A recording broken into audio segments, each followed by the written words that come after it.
What's up, everybody? Welcome back to another episode of the Ben Thomas Show. Thanks for coming back. Guys, the wait is finally over. Hot Toys has released their Wolverine from Deadpool and Wolverine. And damn, does it look like it might have been worth the wait. I can't wait to review these photos with you guys, take a look, have a discussion. So, with all that said, if you guys like the video, hit the like button, smash the subscribe if you're new to the Ben Thomas Show, and let's get into it. I give you Ben Thomas Showtime. Here we go.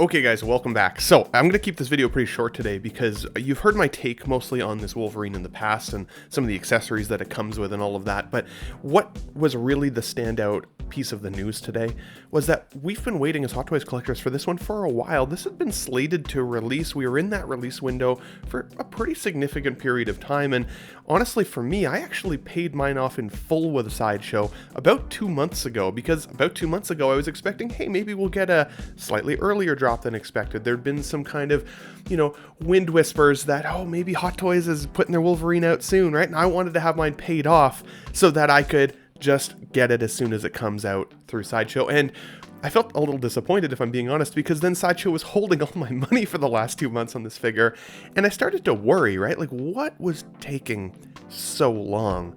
The prototype had looked really, really good, and we've seen in the past Hot Toys, for the most part, either nail the prototype or have a bit of a downgrade. The most recent example would have been the Days of Future Past Wolverine. That proto looked amazing on the head sculpt, and when it did come to the final, there were definitely subtle downgrades there, and it was subtly disappointing for some people. I still felt like I loved that figure in hand, and it's still in my display to this day, but this next Wolverine was going to be that standout piece potentially, right? If they were able to nail the prototype, then man, would this be a great representation of Deadpool and Wolverine in your collection from the film. And of course, we've got now multiple Deadpools to choose from, whether you go battle damage to recreate this iconic scene of them in that final battle, or if you want to have a more clean aesthetic, you can do that as well with both of these characters together, or separately. Maybe you don't need Deadpool at all, and you just wanted Wolverine in his iconic yellow and blue looking outfit that we had wanted, honestly, for the last 20 years of watching Hugh Jackman on screen for, right? Like, I know there was always the joke of, what are you going to do, wear yellow spandex? But yeah, Wolverine wears yellow, and man, have they delivered here? I actually think that this sculpt may be better than the prototype, and it's been a long time since I've been able to say that about a figure, but really, like, when you look at the details here, this is Hugh Jackman through and through at all angles. They even captured his weird hair, because I thought in the Deadpool and Wolverine film, he's no longer quite that young, youthful dude with the big bushy hair. He was a little bit thinner, right? I mean, he still got his hair, to his credit, but it was a little bit thinner and wispier, and I think that they even captured that really, really well here, kind of the greasy aesthetic. They nailed that. The wrinkling in the face, the eyes are there. They didn't forget to paint the chops in terms of the hair on his cheeks anymore. Like, they really, really nailed this. And I think that the pressure was on for a couple of reasons. Not only was it taking a little bit longer, so people were going to be scrutinizing this out of the gate, right? If you take this long and it still looks like shit, people are going to lose their minds.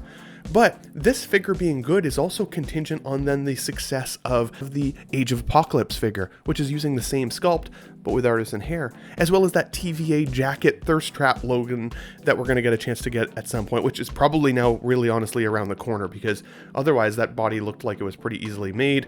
That outfit looked really easily made, so I wouldn't be shocked if we got at least the TVA jacket Logan thrown up here pretty quickly. But again, if this sculpt, this first representation of this newest version, ended up sucking, then collectors would be like, well, they've used the same likeness on the other two figures that I now have on pre-order. That's 3 Wolverines in my display that might look lackluster.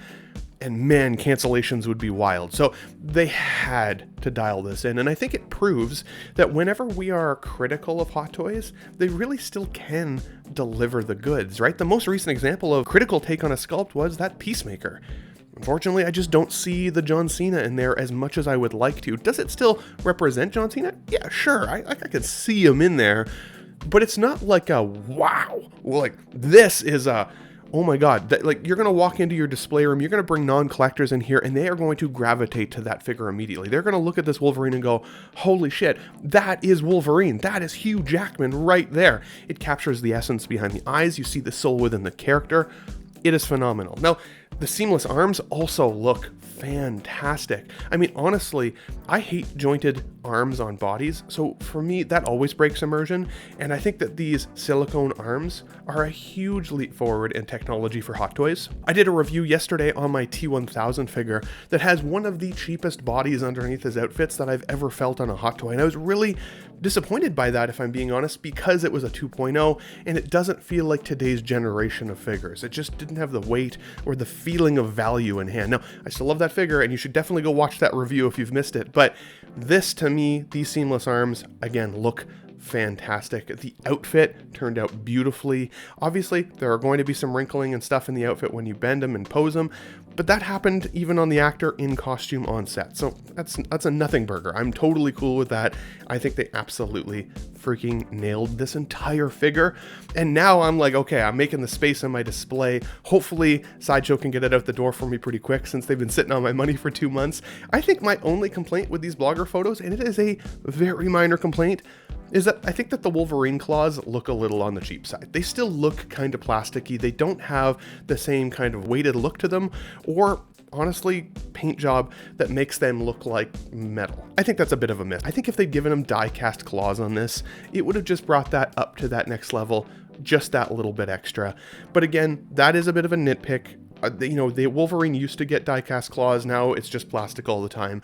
And I just feel like plastic is a cheap material, especially when it's on such a premium offering. And I think if, you know, you were looking at this figure and you, man, this is one of the best Wolverine figures I've ever seen, one of the things people are going to gravitate to is touching the claws. And they're going to feel cheap. So I think that's my only nitpick. But otherwise, guys, this is a huge win. This is a good day to be a collector. Thank goodness they didn't mess this up.